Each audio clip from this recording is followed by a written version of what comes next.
لا خوف عليهم ولا هم يحزنون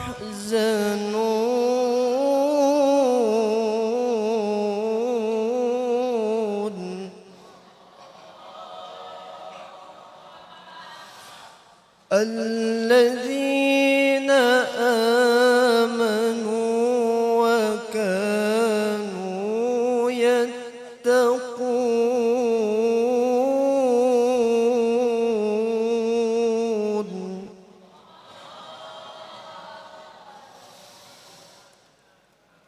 لهم البشرى في الحياة الدنيا وفي الآخرة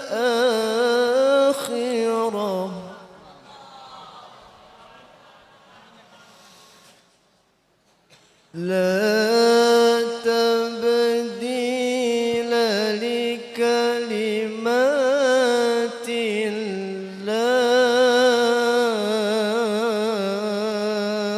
الله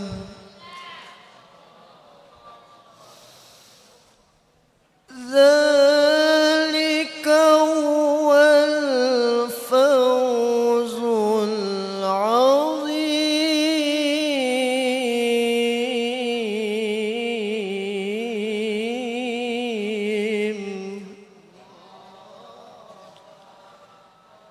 ولا يحزنك قولهم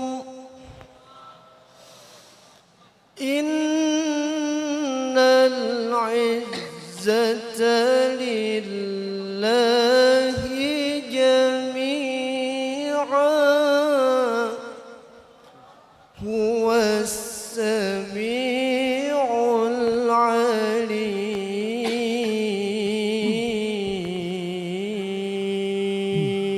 العليم صدق الله العظيم. أستغفر الله العظيم لي ولوالدي ولأصحاب الحقوق الواجبة علي ولجميع المسلمين والمسلمات والمؤمنين والمؤمنات الأحياء منهم والأموات. أستغفر الله العظيم لي ولوالدي ولأصحاب الحقوق الواجبة علي ولجميع المسلمين والمسلمات والمؤمنين والمؤمنات الأحياء منهم والأموات. أستغفر الله العظيم لي ولوالدي ولأصحاب الحقوق الواجبة علي ولجميع المسلمين والمسلمات والمؤمنين والمؤمنات الأحياء منهم الفاتحة بنية القبول وتمام كل سول ومأمول، وإلى حضرة الرسول صلى الله عليه وسلم وأهل بيته الكرام والصحابة والقرابة والتابعين وتابع التابعين ومن تبعهم بإحسان إلى يوم الدين، ثم إلى أرواح والدينا ومشايخنا وذوي الحقوق علينا وعليهم أجمعين، أن الله تعالى يتغشاهم بالرحمة والمغفرة ويعيد علينا من بركاتهم وأسرارهم وأنوارهم علومهم ونفحاتهم وخصوصياتهم وكراماتهم في الدين والدنيا والآخرة، وعلى ما نوى به سلفنا الصالح وعلى ما نوى به شيخنا، وإلى حضرة النبي. الفاتحة. أعوذ بالله من الشيطان الرجيم. بسم الله الرحمن الرحيم. الحمد لله رب العالمين الرحمن الرحيم مالك يوم الدين. إياك نعبد وإياك نستعين. اهدنا الصراط المستقيم صراط الذين أنعمت عليهم غير المغضوب عليهم ولا الضالين. آمين. فيا أيها الراجون منه شفاعة صلوا عليه وسلموا تسليما. اللهم صل وسلم. يا أيها المشتاقون إلى رؤية جماله صلوا عليه وسلموا تسليما. اللهم وبارك. يا من يخطب وصاله يقظة ومناما صلوا عليه وسلموا تسليما. اللهم صل وسلم. رب صل على محمد أشرف بدر في الكون أشراق.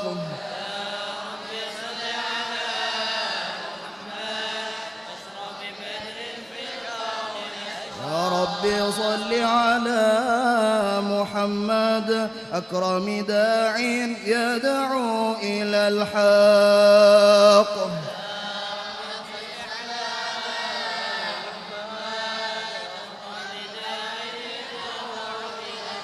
رب صل على محمد المصطفى الصادق المصدق.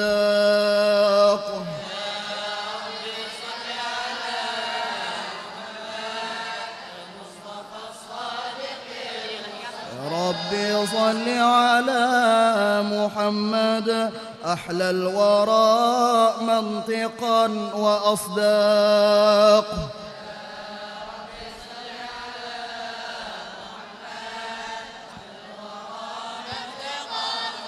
يا رب صل على محمد أفضل من بالتقى تحقق.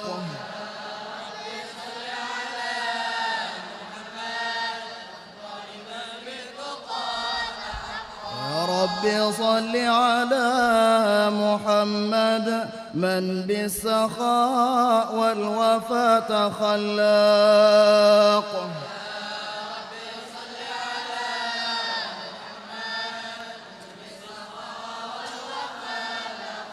رب صل على محمد واجمع من الشمل ما تفرق.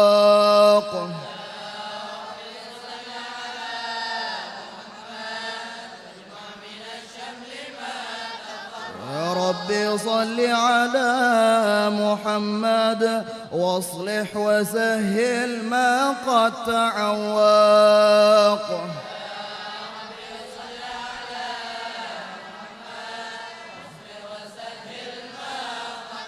يا رب صل على محمد وافتح من الخير كل مغلق.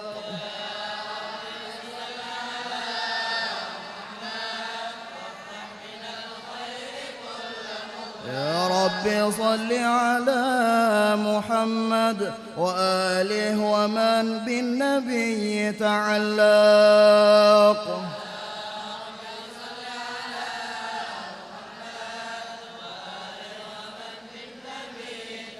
يا رب رب صل على محمد وآله ومن للحبيب يعشاق.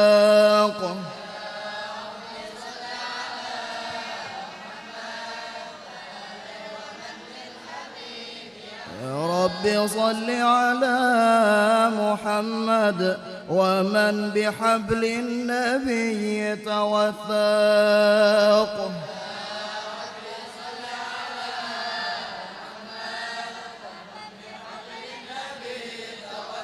يا رب صل على محمد يا رب صل عليه وسلم.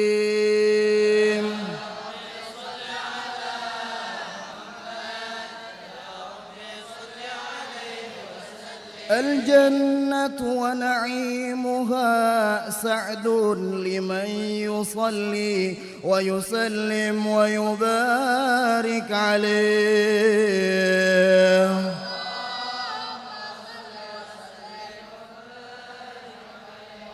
السلام عليك زين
وسلم وبارك عليه وعلى آله. أعوذ بالله من الشيطان الرجيم. لقد جاءكم رسول من أنفسكم عزيز عليه ما عنتم حريص عليكم بالمؤمنين رؤوف رحيم فإن تولوا فقل حسبي الله لا إله إلا هو عليه توكلت وهو رب العرش العظيم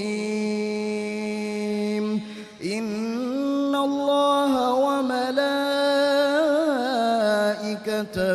يصلون على النبي يا أيها الذين آمنوا صلوا عليه وسلموا تسليما اللهم صل وسلم بسم الله الرحمن الرحيم الحمد لله القوي سلطانه الواضح برهانه المبسوط في الوجود كرمه وإحسانه تعالى مجده وعظم شانه خلق الخلق لحكمة وطوى عليها علمه وبسط لهم من فائض المنة ما جرت به في أقداره القسمة فأرسل إليهم أشرف خلقه وأجل عبيده رحمة تعلقت إرادته الأزلية بخلق هذا العبد المحبوب فانتشرت آثار شرفه في عوالم الشهادة والغيوب فما أجل هذا المن الذي تكرم به المنان وما أعظم هذا الفضل الذي برز من حضرة الإحسان صورة كاملة ظهرت في هيكل محمود فتعطرت بوجودها أكناف الوجود وطرزت برد العوالم بطراز التكريم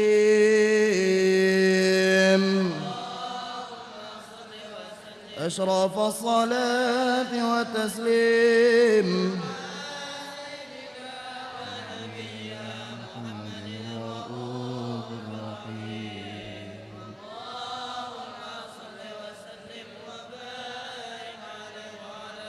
تجلى الحق في عالم قدسه الواسع تجليا قضى بانتشار فضله في القريب والشاسع فله الحمد الذي لا تنحصر أفراده بتعداد ولا يمل تكراره بكثرة ترداد حيث أبرز من عالم الإمكان صورة هذا الإنسان ليتشرف بوجوده الثقلان وتنتشر أسراره في الأكوان فما من سر اتصل به قلب منيب إلا من سوابغ فضل الله على هذا الحبيب يا لقلب سروره قد توالى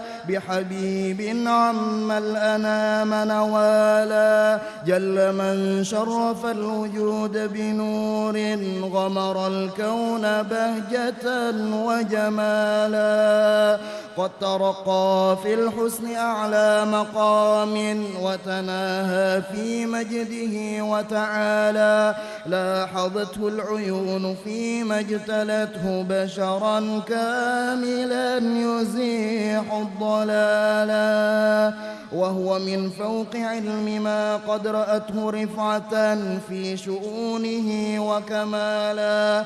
فسبحان الذي أبرز من حضرة الامتنان ما يعجز عن وصفه اللسان ويحار في تعقل معانيه الجنان.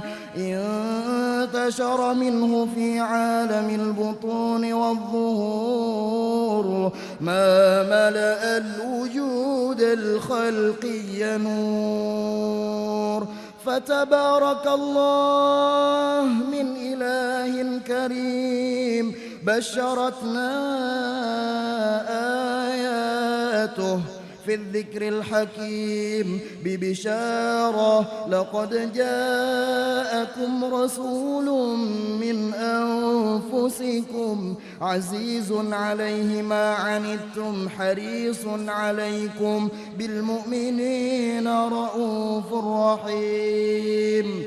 فمن فاجأته هذه البشارة وتلقاها بقلب سليم فقد هدي إلى صراط مستقيم.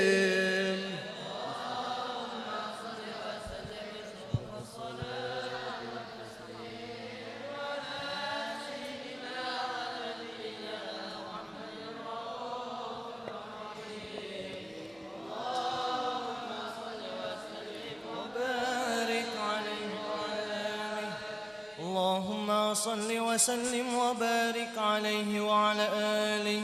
وأشهد أن لا إله إلا الله وحده لا شريك له شهادة يعرب بها اللسان عما تضمنه الجنان من التصديق بها والإذعان.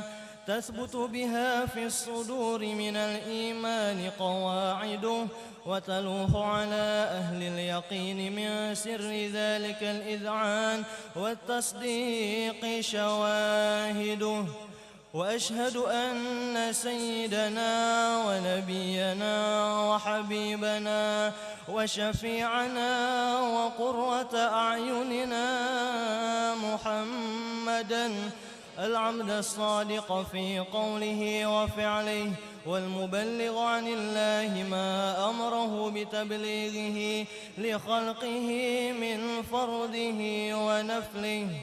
عبد أرسله الله للعالمين بشيرا ونذيرا فبلغ الرسالة وأدى الأمانة وهدى الله به من الأمة بشرا كثيرا. فكان في ظلمة الجهل للمستبصرين سراجا وقمرا منيرا. فما أعظمها من منة تكرم الله بها على البشر وما أوسعها من نعمة انتشر سرها في البحر والبر.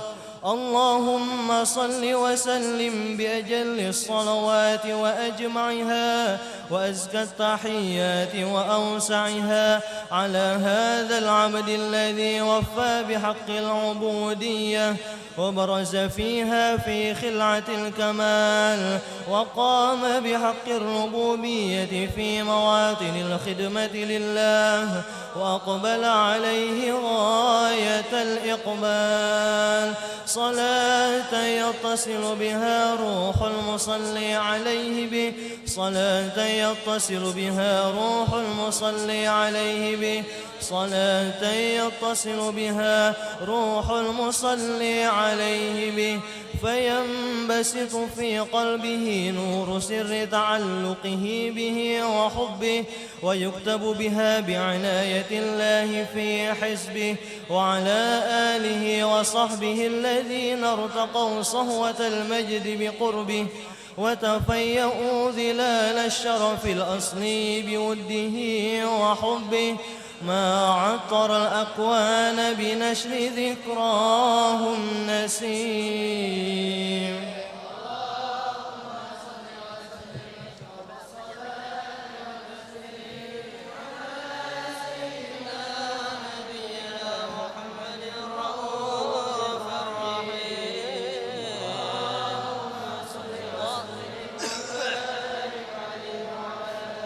أما بعد، فلما تعلقت إرادة الله في العلم القديم بظهور أسرار التخصيص للبشر الكريم بالتقديم والتكريم، نفذت القدرة الباهرة بالنعمة الواسعة والمنة الغامرة، فانفلقت بيضة التصوير في العالم المطلق الكبير عن جمال مشهود بالعين. حاول لوصف الكمال المطلق والحسن التام والزين، فتنقل ذلك الجمال الميمون في الأصلاب الكريمة والبطون، فما من صلب ضمه إلا وتمت عليه من الله النعمة، فهو القمر التام الذي يتنقل في بروجه ليتشرف به موطن استقراره وموضع خروجه. وقد قضت الأقدار الأزلية بما قضت، وأظهرت من سر هذا النور ما أظهرت، وخصصت به من خصصت، فكان مستقره في الأصلاب الفاخرة والأرحام الشريفة الطاهرة، حتى برز في عالم الشهادة بشرا لا كالبشر، ونورا حير الأفكار ظهوره وبهر، فتعلقت همة الراكم لهذه الحروف بأن يركم في هذا القرطاس ما هو لديه من عجائب ذلك النور معروف. وإن كانت الألسن لا تفي بعشر معشار أوصاف ذلك الموصوف تشويقا للسامعين من خواص المؤمنين، وترويحا للمتعلقين بهذا النور المبين، وإلا فأنى تعرب الأقلام عن شؤون خير الأنام، ولكن هزني إلى تدوين ما حفظته من سير أشرف المخلوقين، وما أكرمه الله به في مولده من الفضل الذي عم العالمين، وبقيت رايته في الكون منشورة على مر الأيام والشهور والسنين، داعي التعلق بهذه الحضرة الكريمة وداعي التشوق إلى سماع أوصافها العظيمة، ولعل الله ينفع به المتكلم والسامع، ولعل الله ينفع به المتكلم والسامع، ولعل الله ينفع به المتكلم والسامع، فيدخلان في شفاعة هذا النبي الشافع، ويتروحان بروح ذلك النعيم.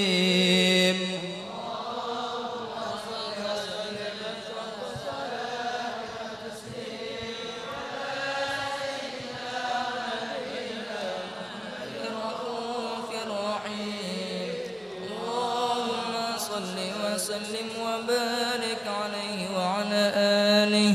وقد آن للقلم أن يخط ما حركته فيه الأنامل مما استفاده الفهم من صفات هذا العبد المحبوب الكامل وشمائله التي هي أحسن الشمائل. وهنا حسن أن نثبت ما بلغ إلينا في شأن هذا الحبيب من أخبار وآثار، ليتشرف بكتابته القلم والقرطاس، وتتنزه في حدائقه الأسماع والأبصار. وقد بلغنا في الأحاديث المشهورة أن أول شيء خلقه الله هو النور المودع في هذه الصورة، فنور هذا الحبيب أول مخلوق برز في العالم، ومنه تفرع الوجود خلقا بعد خلق فيما حدث وما تقادم. وقد أخرج عبد الرزاق بسنده عن جابر بن عبد الله الأنصاري رضي الله عنهما قال: قلت يا رسول الله بأبي وأمي أخبرني عن أول شيء خلقه الله قبل الأشياء. قال يا جابر إن الله خلق قبل الأشياء نور نبيك محمد صلى الله عليه وسلم من نوره. وقد ورد من حديث أبي هريرة رضي الله عنه أنه قال قال رسول الله صلى الله عليه وسلم كنت أول النبيين في الخلق وآخرهم في البعث. وقد تعددت الروايات بأنه أول الخلق وجودا وأشرفهم مولودا. ولما كانت السعادة الأبدية لها ملاحظة خفية اختصت من شاءت من البرية بكمال الخصوصية، فاستودعت هذا النور المبين أصلاب وبطون من شرفته من العالمين، فتنقل هذا النور من صلب آدم ونوح وإبراهيم حتى أوصلته يد العلم القديم إلى من خصصته بالتكريم أبيه الكريم عبد الله بن عبد المطلب ذي القدر العظيم، وأمه التي هي في المخاوف آمنة السيدة الكريمة آمنة، فتلقاه صلب عبد الله فألقاه إلى بطنها فضمته أحشاؤها بمعونة الله محافظة على حق هذه الدرة وصونها، فحملته برعاية الله كما ورد عنها حبلا خفيفا لا تجد له ثقلا ولا تشكو منه ألما ولا علنا، حتى مر الشهر بعد الشهر من حمله وقرب وقت بروزه إلى عالم الشهادة لتنبسط على أهل هذا العالم فيوضات فضله وتنتشر فيه آثار مجده الصميم. اللهم صل وسلم أشرف الصلاة والتسليم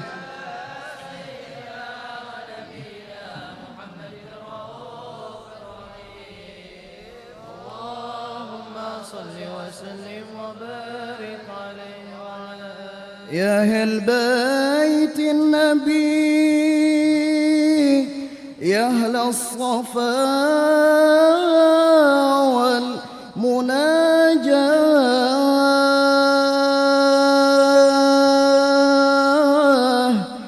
بخيت من حبكم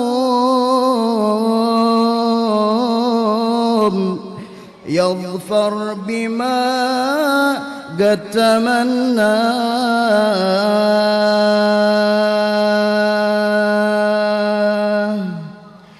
في رضا الرب يمشي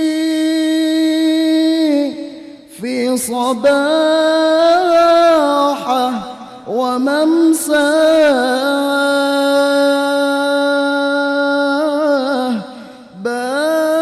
يحصل مطالبه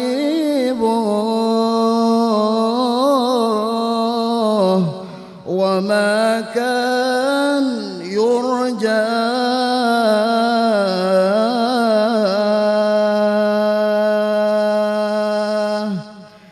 كل من حبكم يا هناه يا هناه يا هناه بالشفاعة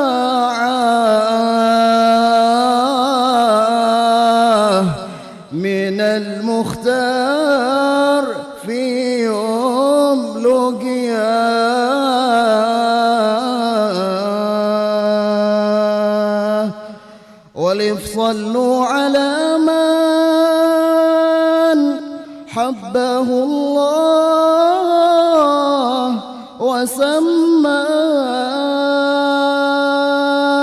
وسماه خاتم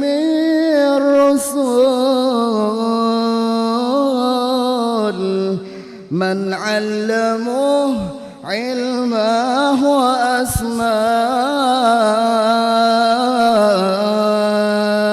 وأسماه خبري خبري خبري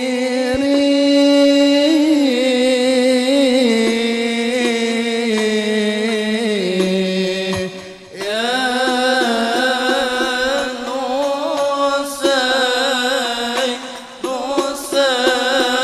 نسيما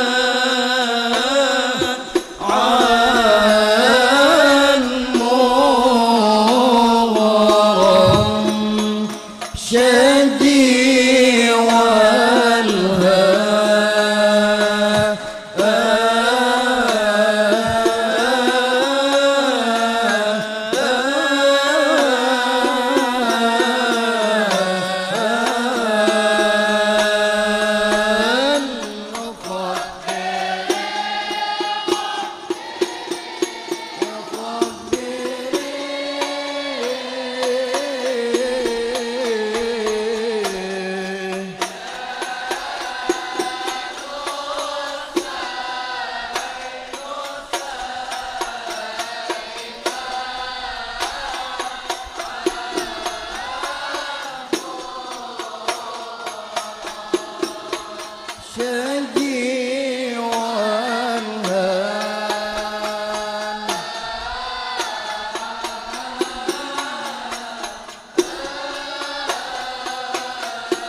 شجي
اللهم صل وسلم وبارك عليه وعلى آله.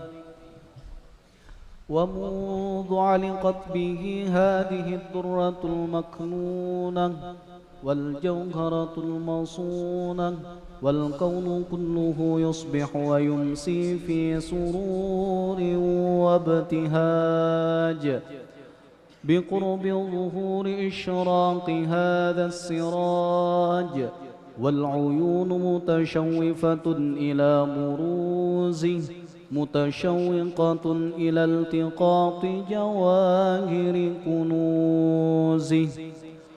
وكل دابة لقريش نطقت بفصيح العبارة معلنة بكمال البشارة وما من حامل حملت في ذلك العام إلا أتت في حملها بغلام من بركات وسعادة هذا الإمام. ولم تزل الأرض والسماوات متضمخة بعطر الفرح بملاقاة أشرف البريات وبروزه من عالم الخفاء إلى عالم الظهور بعد تنقله في البطون والظهور. فأظهر الله في الوجود بهجة التكريم وبسط في العالم الكبير مائدة التشريف والتعظيم ببروز هذا البشر الكريم.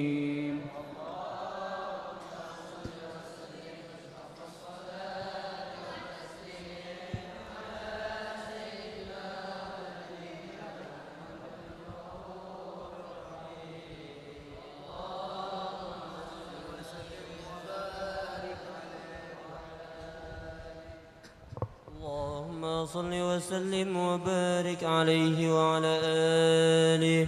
فحين قرب أوان وضع هذا الحبيب علنت السماوات والأرضون ومن فيهن بالترهيب وامطار الجود الإلهي على أهل الوجود تثج والسنة الملائكة بالتبشير للعالمين تعيج. سبحان الله لا إله إلا الله والله أكبر. سبحان الله والحمد لله ولا إله إلا الله.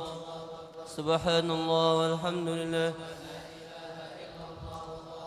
والقدرة كشفت قناع هذا المستور ليبرز نوره صلى الله عليه وسلم كاملا في عالم الظهور نورا فاق كل نور.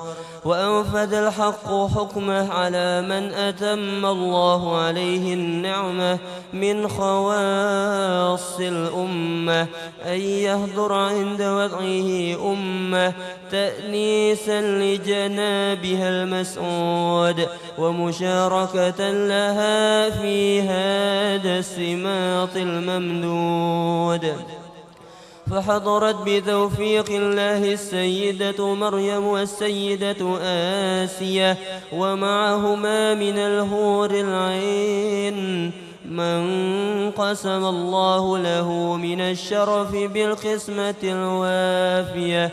فأتى الوقت الذي رتب الله على هدوره وجود هذا المولود فانفلق صبح الكمال من النور عن عمود وبرز الحامد المحمود مذعنا لله بالتعظيم والسجود. صلى الله على محمد صلى الله عليه وسلم. صلى الله على محمد صلى الله عليه وسلم. صلى الله على محمد يا ربي صلي وسلم. طلع البدر علينا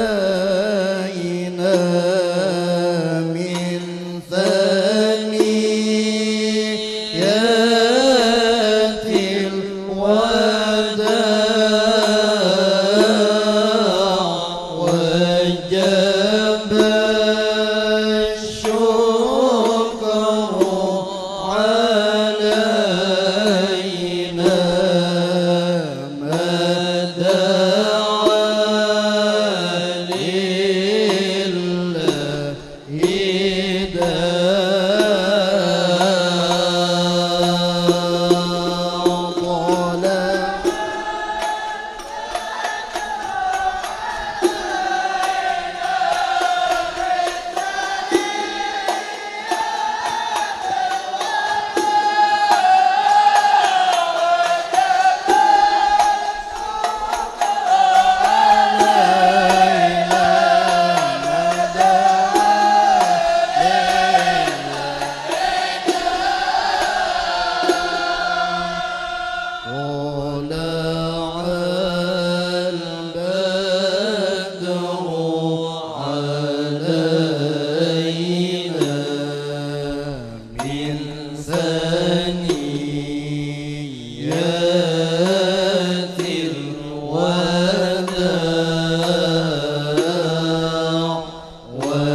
وجب الشكر علينا ما دعا لله داع أيها المبعوث فينا جئت بالأمر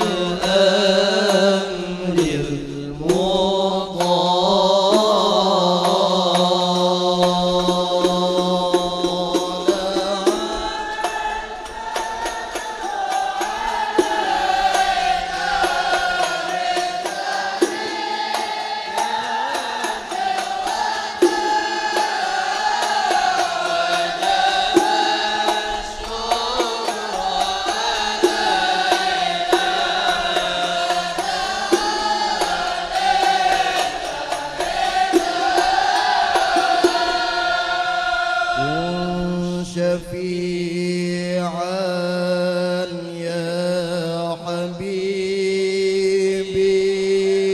حبيبي يوم حشر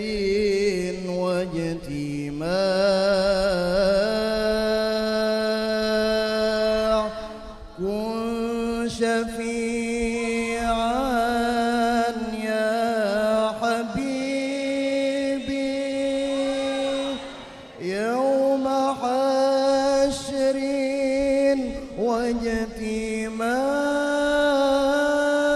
واجتماع يوم حشر واجتماع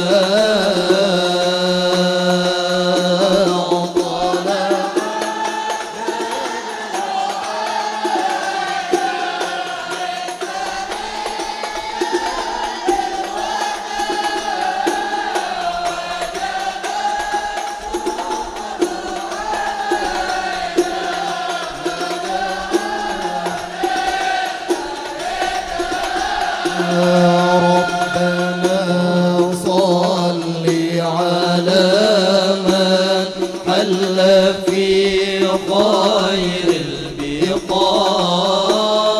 البقاع واسبل الستر علينا يا مجيبا كل داع يا مجيبا كل داع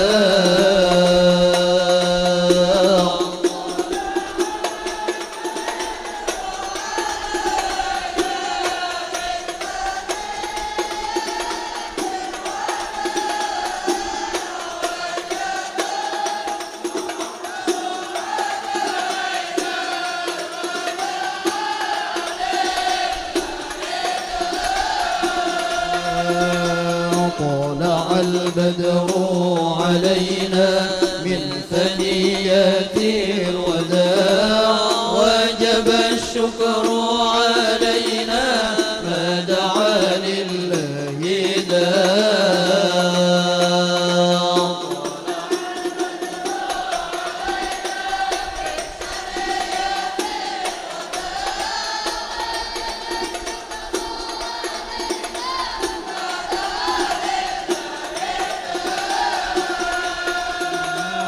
أنت في كل جميل وجمال يا مطاع قد تجليت لقلبي مسفرا دون قناع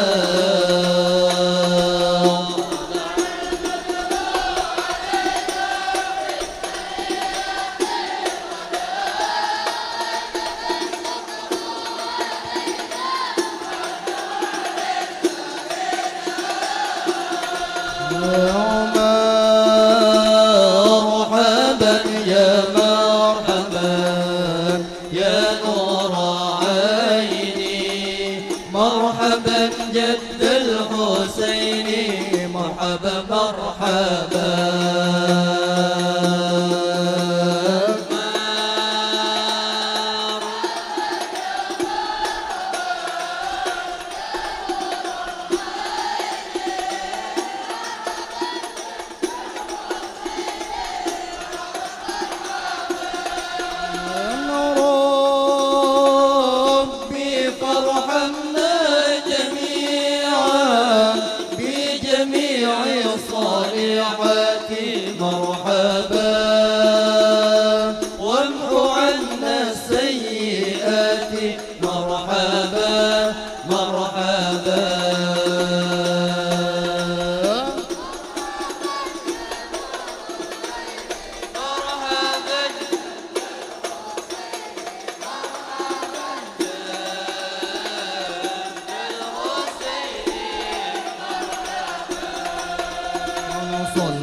الله على محمد صلى الله عليه وسلم صلى الله على محمد يا ربي صل وسلم يا نبي سلام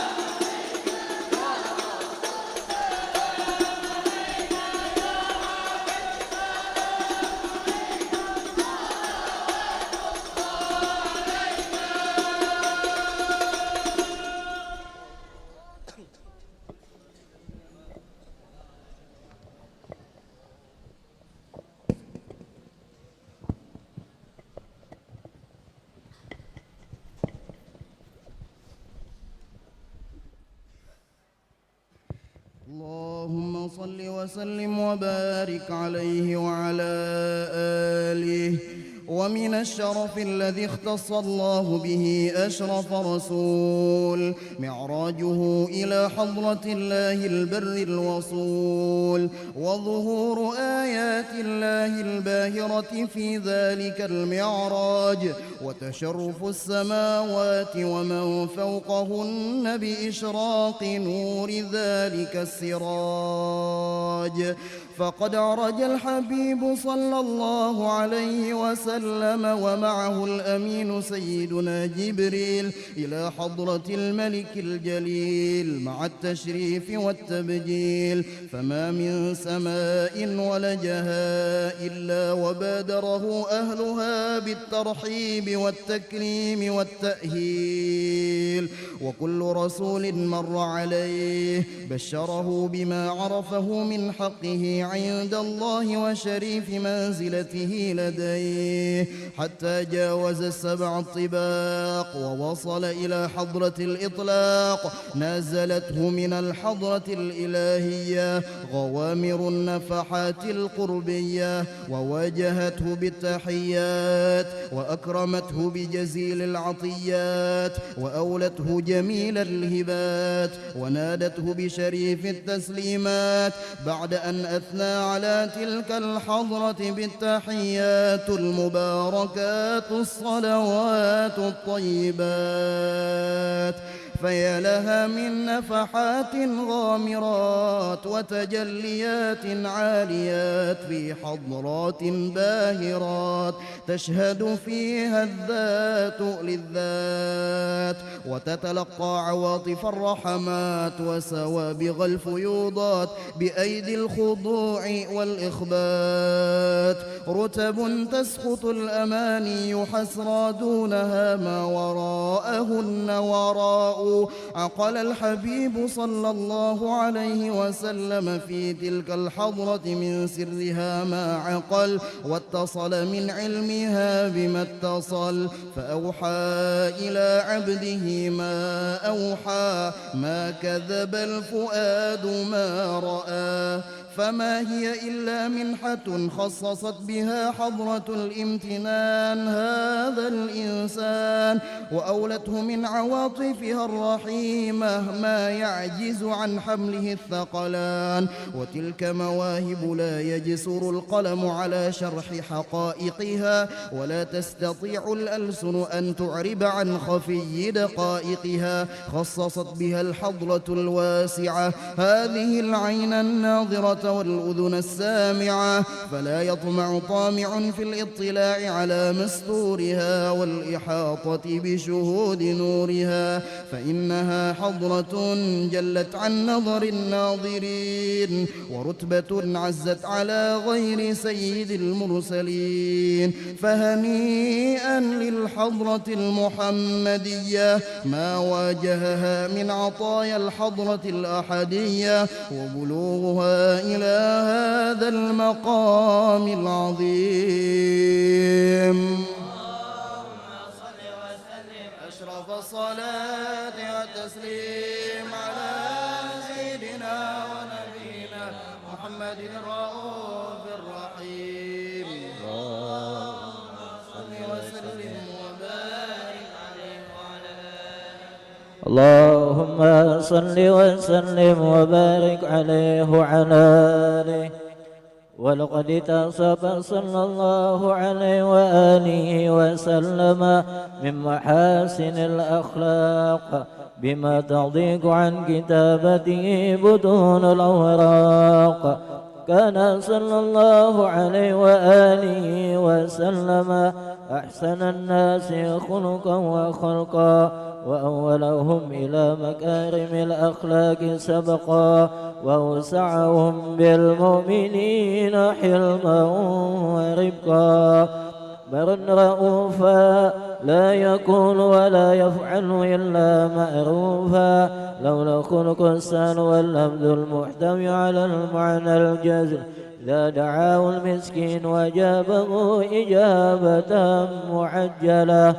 وهو الأب الشفيق الرحيم لليتيم والأرملة وله مع سهولة أخلاق الهيبة القوية التي ترتعد منها برايس الأقوياء من البرية.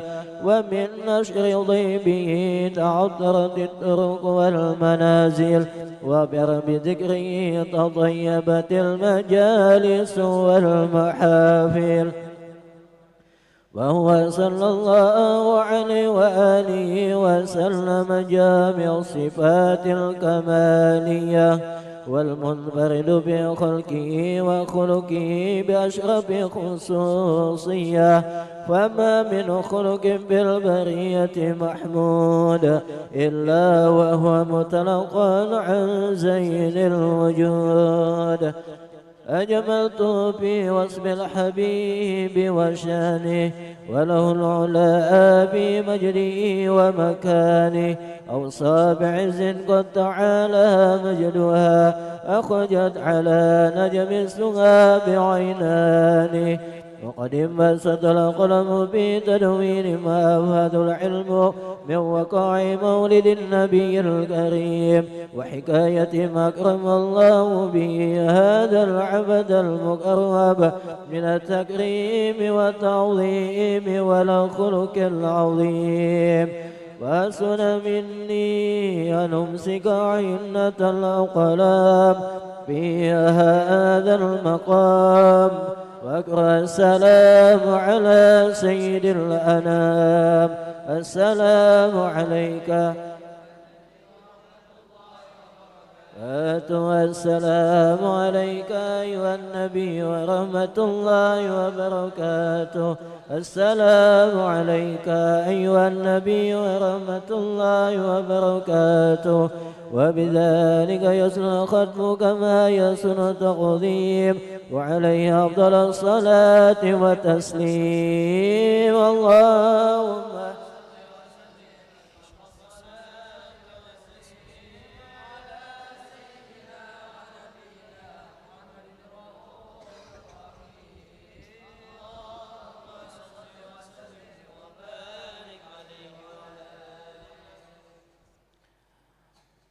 بسم الله الرحمن الرحيم. الحمد لله رب العالمين.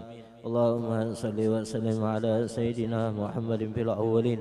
اللهم صل وسلم على سيدنا محمد في الآخرين. اللهم صل وسلم على سيدنا محمد في كل وقت وحين. اللهم صل وسلم على سيدنا محمد في الملأ الأعلى إلى يوم الدين. اللهم صل وسلم على سيدنا محمد وعلى آله وصحبه أجمعين.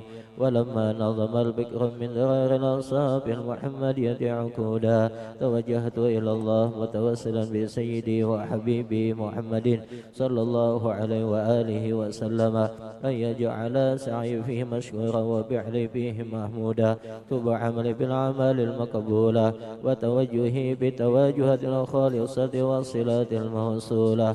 اللهم يا من إليه تتوجه الآمال فالظافرة وعلى باب عزته ترحل فتغشاها من القيودات الغامرة نتوجه إليك بأشرف الوسائل لديك سيد المرسلين عبدك صادق الأمين سيدنا محمد الذي عمت رسالته العالمين أن تصلي وتسلم على تلك الذات الكاملة واستودع أمانتك وحافظ سرك وحامل دعوتك الشاملة الأب الأكبر المحبوب لك والمخصص بالشرف الأبخر في كل موطن من مواطن القرب ومظهر قاسم إمدادك في عبادك وساقق إرشادك لأهل بدادك سيد الكونين وأشرف الثقلين العبد المحبوب الخالص المخص منك بأجل الخصائص اللهم صل وسلم عليه وعلى آله وأصحابه وأهل اضرابه من أحبابه اللهم إنا نقدم لك جاه هذا النبي الكريم ونتوسل إليك بشرف مقامه العظيم أن تلاحظنا في حركاتنا وسكناتنا بعنايتك وأن تحفظنا بأطوارنا وتقلباتنا بجميع رعايتك وحصين وقايتك وأن تبلغنا من شرف القرب إليك وإلى هذا الحبيب غاية آمالنا وتتقبل منا ما تركنا في من نياتنا وأعمالنا وتجعلنا في حضرة هذا الحبيب من الحاضرين وفي طريق اتباعه من السالكين ولحقك وحقه من المؤدين ولعهدك من الحافظين اللهم إن لنا أطمعا برحمتك الخاصة فلا تهرمنا وذنونا جميلة يا وسيلتنا إليك فلا تخيبنا آمنا بك وبرسولك وما جاء به من الدين وتوجهنا به إليك مشت أسمعين أن تقابل المذنب منا بالغفران أن تقابل المذنب منا بالغفران أن تقابل المذنب منا بالغفران والمسيء بالإحسان والسائل بما سأل والمؤمل بما أمل وأن تجعلنا ممن نصر هذا الحبيب ووازره ووله وضاره وعما ببركة وشرفجة أولادنا ووالدينا وأهل قدرنا وودينا وجميع المسلمين والمسلمات والمؤمنين والمؤمنات في جميع الجهات وادم رايت دين القويم في جميع الأقطار منشورة ومعالم الإسلام والإيمان بأهلها معمورة معنا وسورة واكشف اللهم كربة المكروبين وقضي دين المدينين وغفر للمذنبين واغفر للمذنبين واغفر للمذنبين وتقبل توبة التائبين وانشر رحمة على عبادك المؤمنين أجمعين واقف شر المعتدين والظالمين وابسط العدل بولة الحق في جميع النواهي والأقطار وبتأييد من عندك وأيدهم بتأييد من عندك ونصر على المعاندين من المنافقين والكفار واجعلنا يا ربي بالإسناصين من جميع البلايا وجعلنا يا رب بالإسناصين من جميع البلايا وجعلنا يا رب بالإسناصين من جميع البلايا وبالإرض المكي من الذنوب والخطايا وأدمنا بالعمل بطاعتك وسلك بخدمتك قائمين وإذا توفيتنا فتوفنا مسلمين مؤمنين واختم لنا منك بخير أجمعين صل وسلم على هذا الحبيب المحبوب للأجسام الأرواح والقلوب وعلى آله وصحبه ومن إليه منسوب وآخر دعوانا الحمد لله رب العالمين سبحان ربك رب العزة عما يصفون وسلام على المرسلين والحمد لله رب العالمين الصلاة والسلام عليك يا سيد المرسلين الصلاة والسلام عليك يا خاتم النبيين الصلاة والسلام عليك يا من أرسلك الله رحمة للعالمين ورضي الله تعالى عن أصحاب رسول الله أجمعين بالقبول الفاتحة